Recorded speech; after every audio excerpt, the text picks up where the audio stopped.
we're here in the Masterpiece in Focus galleries of the National Gallery of Canada, and the Masterpiece in Focus series are exhibitions that focus on one work of art in the collection and looks at that work of art from, kind of gets into more depth as to the technical or the process behind the making of perhaps an old masterpiece Renaissance painting. And here we have Red Currant Gelée by St. John's painter, Fredericton-born, really a Canadian icon, Mary Pratt. She comes from this school of Atlantic realism, and she's a bit different from the other Atlantic realists in a sense because her subject matter is focused on the home.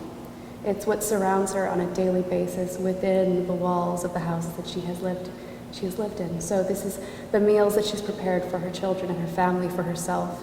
This is the beds that she has to set. These are the everyday rituals that she deals with and captures. And as she's going about these rituals, she will be struck by moments of beauty, and so she will document them and translate them to canvas.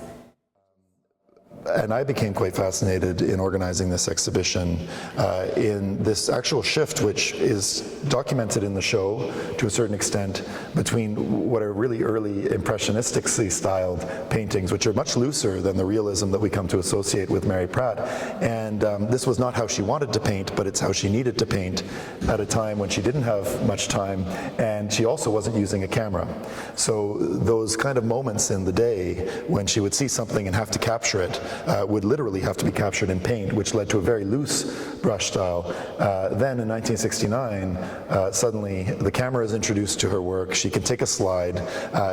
She sends those slides away. She kind of forgets what it was that spawned her interest, and then she gets the slides back, and then she's able to paint based on that image that's still captured, something which then she recovers through the act of painting to then see that moment of beauty, see that moment she wanted to really take out of daily life and turn into a painting.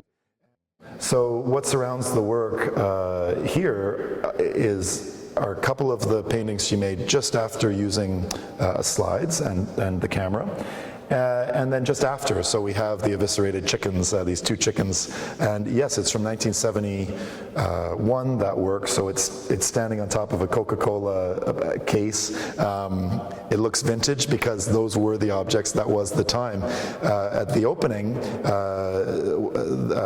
Mary's son, one of her sons, was at the here at the exhibition and was looking at cake, apples, and potatoes from 1969, and actually had a very moving nostalgic moment because he remembered the setup of that sack of potatoes, that tray of apples, and those were the objects, and there they were in the house. These objects that she's painting are an autobiography of sorts. They're the objects that surround her. They're indicators of the place that she lives, in a particular time, of course. And you can see, for instance, as you mentioned, the Coca-Cola box is very much indicative of Newfoundland, but the cod fillets on the tin foil, that is what you ate. That is what you ate back then, very much so, and she will speak to that. So she's hinting at her story. She is not telling an overt autobiography of her life. What she is doing is capturing these moments in this sort of strategy to return us, to remind us of the act of looking at those objects within our own lives.